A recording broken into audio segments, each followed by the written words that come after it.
Hi, welcome to Tuesdays with Theresa on Wednesday. I'm going to try this again because my live stream flopped last night. I think that I need to call my cable company. My cable modem is really old and my house kind of needs rewired and I never let them do that. But anyway, I am Theresa Paul. I'm a Silver Executive Leader with AVON Products. I sell at McConnell Club level and I want to talk to you about fundraising. So I know that we talk about fundraising and how it works and everything, but we never really talk about getting the group, getting started, how to approach the group. So that's what we're going to kind of talk about tonight a little bit, and today, whatever, it's not even night, it's day. I'm used to doing this at night. I have my notes because I want to try and keep us focused, unlike my scatterbrained everything last night. So fundraising can help you get to higher sales levels. President's Club, Honor Society, President's Council, and you're going to reach so many new potential customers and repeat sales from doing this. My first year when I started doing fundraising, I jumped from President's Club straight to Rose Circle. I just leapfrogged over Honor Society. And then after that, I made McConnell Club. And then I hit President's Council. And yeah, I did have a lot of customers and I was doing a lot of sales, but the fundraisers pushed me over the top to those levels and gave me repeat business, like I said, which increased my personal sales even more. And then I also got new representatives because people were calling me saying, Theresa, this was so easy. There's no one selling in my office. Everybody loves Avon. I want to sign up to be a representative. So this can not only help the community and helping the organizations, but it can help your business as well. It's just a great way to get your name out there, to help the community, to keep the Avon name out there in front of everyone. Look how many times we find people that say, oh, is Avon still around? I'm like, yeah, look at this. So I've heard a lot of you tell me, I ask everyone and no one wants to do a fundraiser. So we're going to talk about how to get the fundraiser, how to find the group, and how to get them to say yes.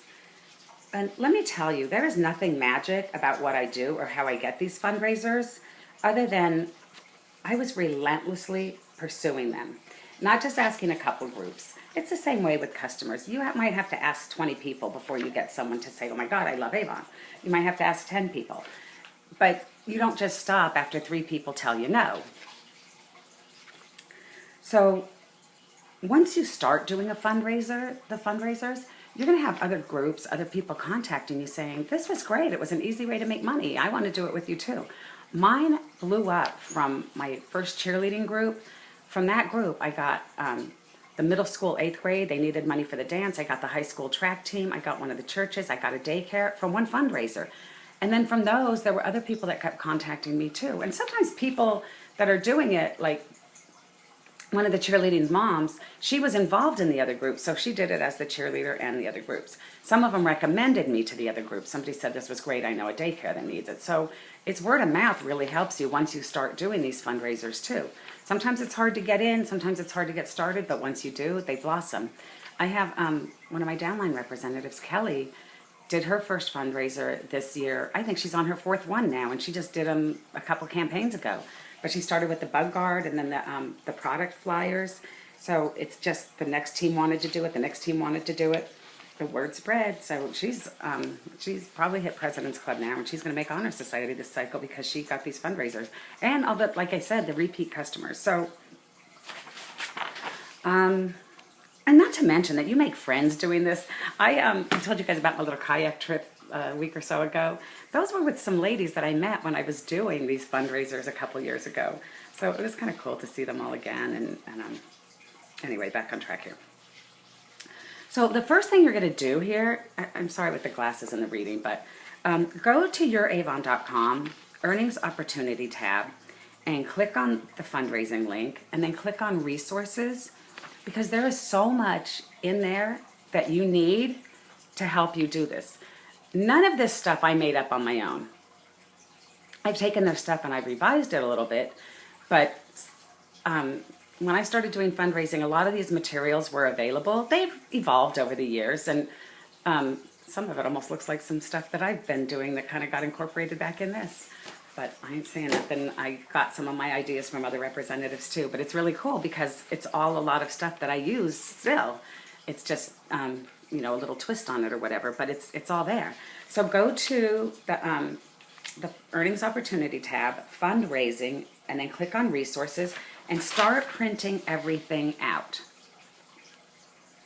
Because everything you need is right there. So you got to find a group to approach about doing a fundraiser. How are you going to do that? It's not just saying, oh, I asked the church and they said no. Who did you ask at the church? The lady, the secretary in the office? That's not how it works, okay? So start with this. Grab a pencil and a paper and start your list. Write down, who do you know with kids in soccer, football, cheerleading? What kind of community, church, or school organizations are around you? Who do you know that might be involved in them? Whether it's one of your customers, a neighbor, a friend, somebody that never buys AVON from you, but is involved in one of these groups. They might need a fundraiser, and this might be what they need to help them. So think about all of this in your area. Even if you don't know people that are involved in them, write these down as well.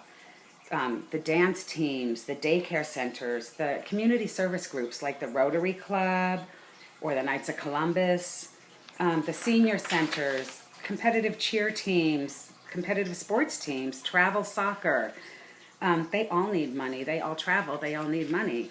Think about the Girl Scout and the Boy Scout groups. Those are a little harder because sometimes they only do approved fundraisers, but you can get around that by doing it with the parents, and it's not an official Girl Scout fundraiser, but you're doing it with the parents, so they can't. And then think again about the women's shelters, the animal shelters, or families in the area that might be in need of, you know, some medical financial problems or you know, whatever. You can do a personal fundraiser for somebody too. So think about all that. Make the list. And then when you think about the churches and the school groups, we're not just talking about the PTA or the whole church. We're talking about the individual groups within the school. You've got the 9th grade class, the 10th grade class, the 5th graders go on a class trip, the 8th graders have their dance, the senior class goes on a trip. They have a graduation party sometimes after graduation. They have an all-night supervised party. So think about all of those too, because it's not you're not just going to go to the PTA and get a whole school fundraiser right off that. Well, you might, but that's not how it worked for me. I had to get in with the little groups first, and then it blossomed. My first one with the middle school was the 8th graders for the dance, and then the next year I did it with the PTA for the whole school. So think about all the smaller groups too, the band, the cheerleaders, the chess club, whatever community service groups are in the school too. Think about all those. So, and write all this down, make your list, because you're going to try and keep organized here. You're not just going to think about it, because if you just think about it and don't write it down, you're not going to act on it. So, and the same thing with the churches, the men's group, the teen groups, the women's prayer group, whatever, missionary groups. So you should be looking at each of those and trying to find out who's in charge of each group and not just calling the school or the church and saying, can I do a fundraiser with you? So you need to do a little detective work here. You need to find out who to talk to, find out what kind of fundraising they do. What are they raising money for? Is it for a travel team? Is it a playground? Is it an 8th grade dance? Do they have a cause? You have a solution. Okay? So if you find out what their need is, you can offer them a solution to that to help them out. So you're going to need to know a little bit about the group so that you can help them decide what kind of fundraiser that you'll be doing too. So right now we have the Bug Guard fundraiser, and I printed a few things out, and this is what I didn't get to show you last night, but we have the Bug Guard fundraiser going on right now. Then we have, this is kind of cool. I don't know if you've seen this. The Daily Inspiration bracelets that we have as a fundraiser, any 3 for $20. So, and it's got, these things are in at youravon.com in the fundraising opportunity. You can print them out, they're PDF, it's got the order sheet too. You can print them out like this, you can print them out back to front, you know, whatever. If you don't want to use your ink, sometimes the groups will print them out. You can take them to Staples and have them printed, it's a PDF file. You can order them from Town and Country too. It's quicker if you just take the file and have them printed. So it depends on how much time you have and who's paying for them or the money or whatever. That's going to be, you know, is that the group paying for the flyers. Gotta figure all that out too. But this is so this is why you need to know about the group. If it's a bunch of like the inspirational ones, that's kind of good to use for maybe a church group or a girls cheerleaders or something like that. The bug guard is good for the baseball teams. Then we have the other beauty flyers. In this beauty flyer, there's also a fragrance one, and there might have been 4 pages to that, 3 or 4. But you can select any of them or all of them from the beauty one. So we have like 3 for $15 from the Senses, the Bath and Body products. We have the lipstick and the lip gloss, 2 for $10. And again, they have the order forms on them.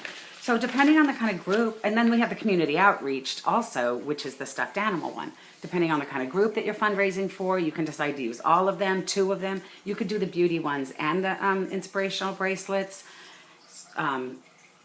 So think about all that so that when you're ready to present to these groups, you kind of have an idea of what you're going to present to them. And the more you know about the group before you actually contact them, the better it's going to be for you and for them, because you'll kind of have an idea. I mean, I've had people say, Theresa, I have a fundraiser, but now what do I do? Well, who's raising money for what? What did you talk about? You know, so they just like totally stumped. They got a fundraiser, but they don't know what to do with it. So you got to have a little bit of an idea ahead of time where you're going to go with this. So what are your first steps? Again, making the list, people that you know, and then this is another thing, your first steps. I just keep getting sidetracked here. These are available at youravon.com too, because now you've made the list. You kind of have an idea of who you know, some of your friends or your customers or whatever.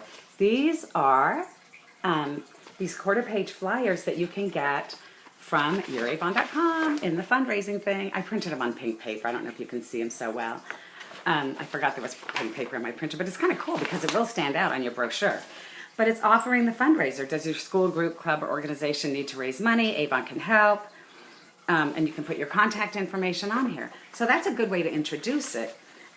If you can't talk to, if you're putting out 500 brochures and you're not going to talk to all 500 of those people, it's a good thought starter. It's a good like attention grabber. And then you can follow up with them later when you deliver their orders. Or you can put it on the next brochure. You can put it on every single brochure from now until December. Just, you know how it is. Sometimes you got to have something in your face 20 times before you actually act on it. So don't just put it out there once and say, oh, nobody wanted to do a fundraiser. I tried, forget it. Okay? Because you know how that goes. So you got to keep putting it out there and offering it to them. So keep that in the customer's face. Or if you're canvassing or prospecting or doing an event, use these flyers. So now you have some groups that you want to contact. You know, maybe somebody said the baseball team. So your initial contact should be in person if possible or on the phone.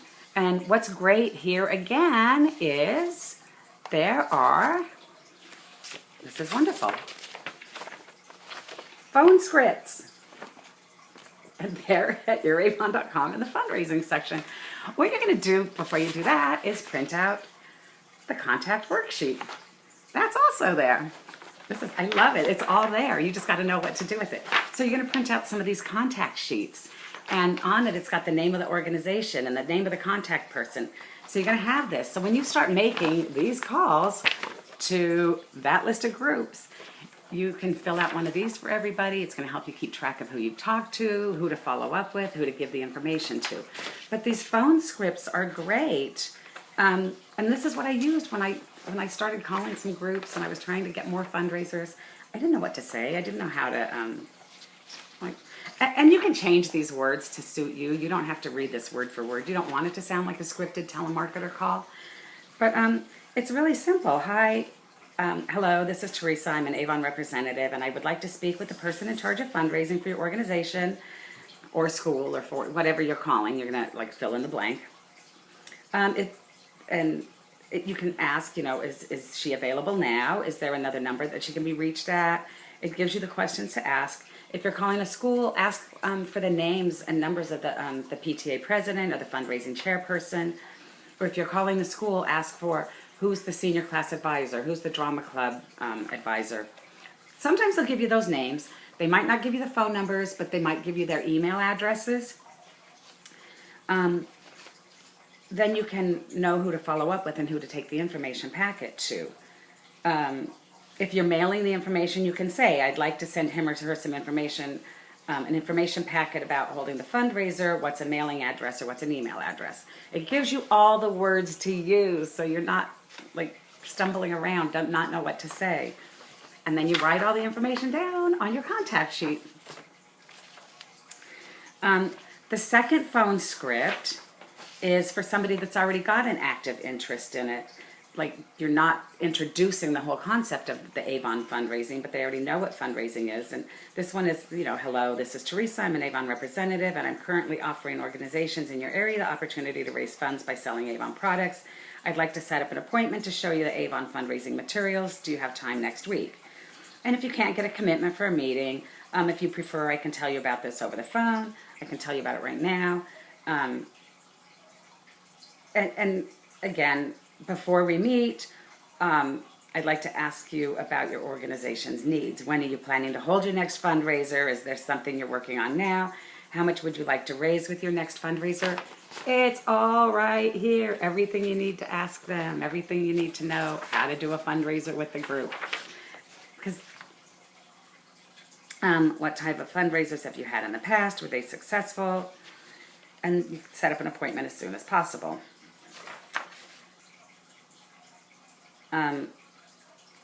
This also says, tip, you don't need to give all the information over the phone. Save some for when you meet in person. Then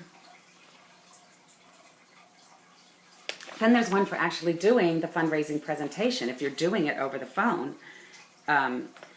or if you're going to set up an appointment to follow up, it's all right here. Print them out. I'm not going to go into all the detail because I have other things I want to talk about. But these will help you to get the fundraiser. These are going to help you get that yes that you seem to be missing. These are going to help you be comfortable with the approach and what you're going to talk about and what you're going to say and what words to use. So use those. So now you got all their information here. You're either going to meet with them in person to give them the packet and the information, or you're going to send it in an email. Look at this. There is sample letters and sample emails. The same thing. If you haven't had a chance to talk to them to introduce the fundraiser, there is one for that. If you've already talked to them and you're giving them more information on it, there's one for that. So use these. And this is what I did. I did my presentation packets that I was dropping off at the group. I used the sample letter. Again, I changed it to fit my style and my needs so I didn't sound scripted. But in that presentation letter, or in the presentation, if you're doing a live presentation, if you're doing it by email, if you're doing it mailing the packet, dropping it off, whatever, there's a few things that you're going to include in that. There's a cover letter, which it's kind of this email or letter here. You're going to make that your cover letter if you're dropping the packet off or emailing it. What you want, and then if you're doing it in person, you're just going to bring the things with you. But you want to include, and these are there too, earnings potential charts for the group, so you can show them how much they can earn. These is not in the resources though. You have to go into, underneath the link where it says resources, there's a link that says FAQs. And in there, there's a link to the earnings. So you can print these out too. And before you take this to the group, because one is for 30%, one is 35%, and one is 40%. So you're going to decide how much you're going to give to the group. You're not going to offer them, unless their choice of how much you're going to give to them. So if you're giving the groups 40%, then you only take this 40% one. And I like the way it's broken down because it's got the number of people selling. If 10 people have 10 customers each with the average sale of $15, the fundraiser total is going to be $1,500 and the group is going to earn $600. If it's a large group and there's 200 people selling and 10 people sell 200 people sell to 10 people each at $15, they're raising $30,000 in sales, which means they made $12,000. It's all broken down here. So depending on the size of the group, how much they sell, how much they earn. That one says 40%, that one says 30%. So you decide how much you're giving the group. You want to give them 30%, you keep 20 for yourself. This is a business where, it's not bad if you keep money for yourself because we're doing the work. We're putting all these packets together. We've got to pay ourselves too. We're not volunteers. This is a business. So, I give the groups 40% because a lot of times A lot of the candy bars and wrapping paper and stuff, they end up with 50%. So I want to make it profitable for them too. So that's just my thoughts.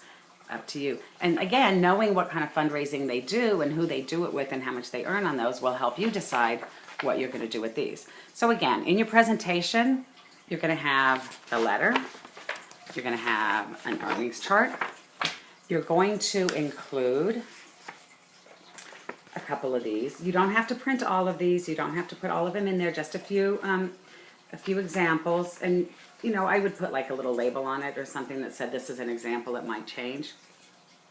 Just so they know, if we're going in, like right now, these are the ones that are available, but if they're going to do the fundraiser fourth quarter, these bracelets might not be there. There might be something else. So make sure that they know these may change. The products and prices may vary, but these are the types of flyers that we have. So you're going to put all that together in the packet. If you've done a fundraiser before, include some of your success stories. Put a little flyer in there with some of the groups that you've worked with or how much you've helped them raise, so that they can kind of see that you're a little bit experienced with this and you know what you're doing. That always helps. So you're going to put all that together in the presentation packet. And you're going to drop that off, or you're going to mail it. But it's not just going to be mailed to the junior high school, because it's just going to get thrown in a pile. It's going to be mailed to the junior high school. Attention, whatever her name is, Susie Bean, the 8th grade class coordinator, or whatever it's called. But you're going to make sure that it gets to that person. So now that you've done your list, now that you've filled out all your contact sheets, now that you've got a couple people that you're sending these packets to, you're not done yet. They got the packets, you've made the presentation, and they've said, oh, thank you so much for your time. We'll let you know if we want to do a fundraiser with you. And you go home and you sit by your phone and you look at it and you're like, ring, little phone, ring. I want to do a fundraiser. And then you get discouraged because you said, I dropped off 10 packets and nobody called me and nobody wanted to do a fundraiser. You guys know what I'm going to say. F you. Follow up. F you. Follow up. My biggest F you. Follow up. My favorite F word. So let me tell you about my cheerleaders that I talked about before. I used to go to the gym. I used to work out back in the day. Now look at me. I need to buff that up. So I'm going to go back to the gym. I'd be on the treadmill and I'd be watching the cheerleaders through the thing practicing, and I'm like, oh, I should approach them. I think they should probably use a fundraiser. So finally I talked to one of the moms and she told me to talk to Karen, the coach, and I talked to Karen, the coach, and she said, yes, we do need fundraisers. We're traveling. We're going to Boston. We need money. I said, okay. So the next time I went, I brought her the fundraising presentation packet. And she said, oh, thank you so much. I'll take a look at it. I'll let you know. Didn't hear from her. So I go back. Karen, how's it going? I just wanted to know if you had a chance to look at the packet. Are you guys interested in doing the fundraiser with me? She said, it's still sitting on my desk. I haven't looked at it yet, but get back to me in a couple weeks. Okay. A couple weeks later. Karen, how you doing? Did you get a chance to look at the packet yet? She said, no, but it's still on my desk, but I'll get to it. All right, check with me in a couple weeks. Okay. This went on the whole summer, from June to September. Karen, it was almost like a joke. Then, oh my God, I didn't look at it yet, but wait, I'll look at it, I'll look at it. So finally in September, she calls me. We want to do the fundraiser. Score! But she said to me,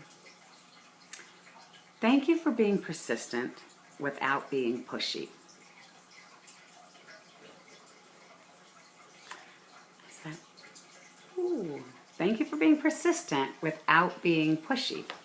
So that was kind of an eye-opener, because I wasn't pushy with her. And, you know, sometimes we think, oh, I don't want to keep bugging them. I don't want to be like that pushy salesperson. And you can be persistent without being pushy. It was just the follow-up. She told me to check back with her. And in my head, I'm like, this girl hasn't told me no yet. So I'm just going to keep asking her till she tells me either yes or no. And if she said, no, Theresa, we really don't want to do it, then I'll stop bugging her. But she didn't tell me no, they didn't want to do it. So until they actually say no, it doesn't mean no. If they haven't contacted you, it doesn't mean they don't want to do it. Maybe they haven't looked at it yet. So whatever packets you're giving out, be sure to follow up with them. And you might have to follow up again, and you might have to follow up again. There was, and let me tell, I love to share my stories because I've had so much experience with this over the years. It's kind of funny. One church group, every year I took the packet to her, and I think it was Sister Ann. Hi, Sister Ann. Are you guys interested in doing a fundraiser with me this year? It almost like she knew who I was, because every year I would go into the school and I would see her and I would give her a new packet, and she'd say, no, not this year. Finally, one year she said, you know what? Yeah, we want to do it. So I did the fundraiser with the school, which turned out well.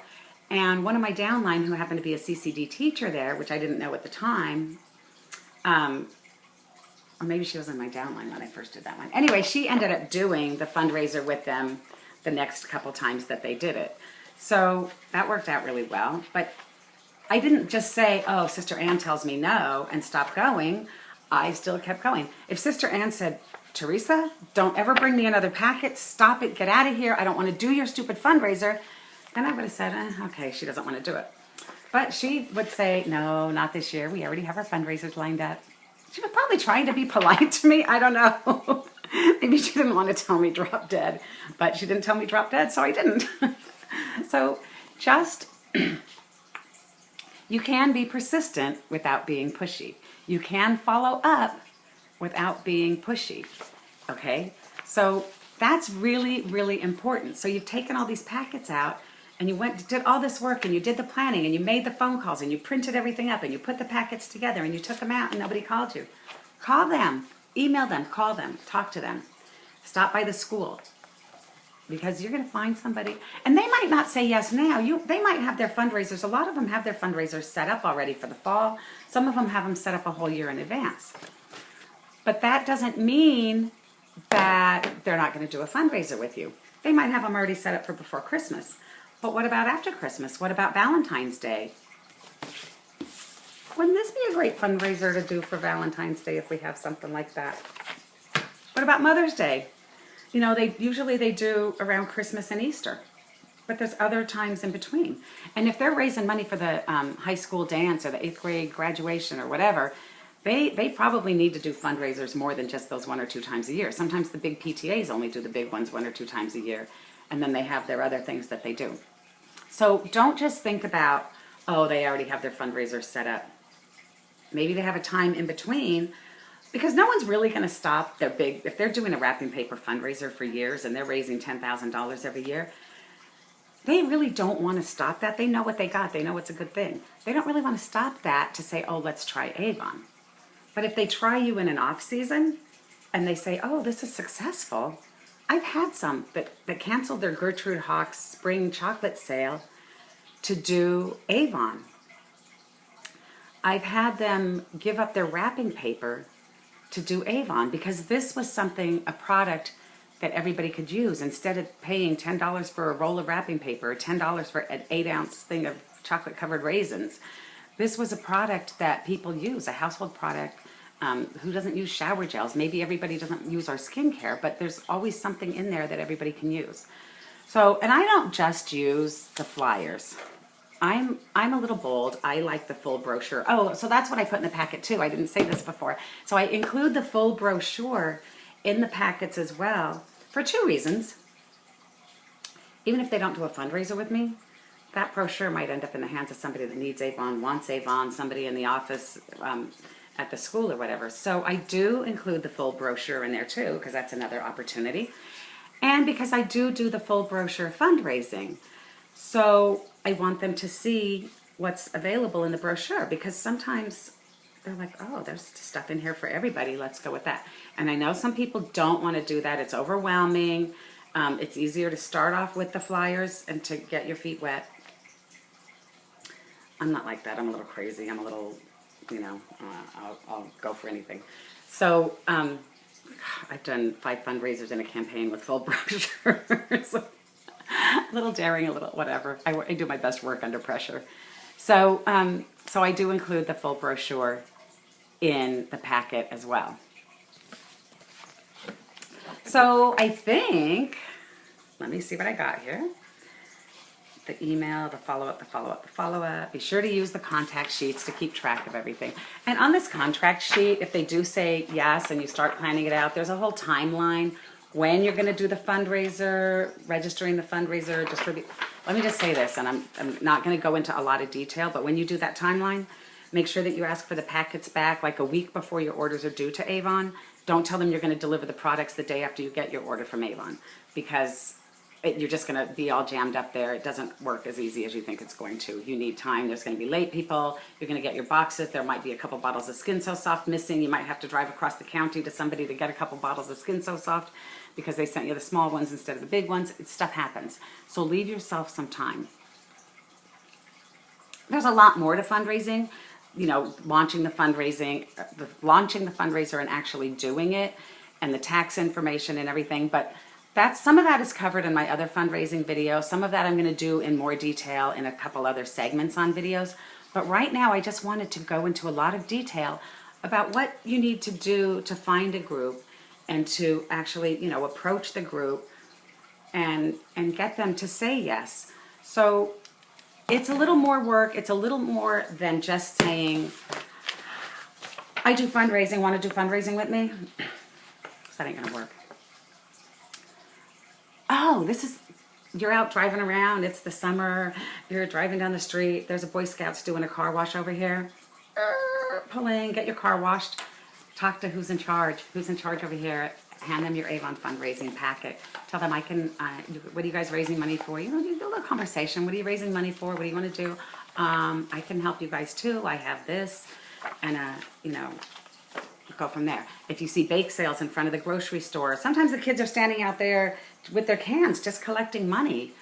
In a winter snowstorm one time, there was not too many people in the store, but the few people that were there were buying all the bread, milk, and eggs because you know what happens when it snows, you gotta make French toast.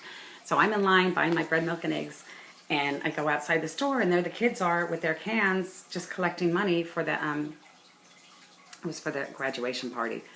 So me being ever so prepared, who's in charge here? Who's doing the fun? And I ended up booking a fundraiser for the senior class too.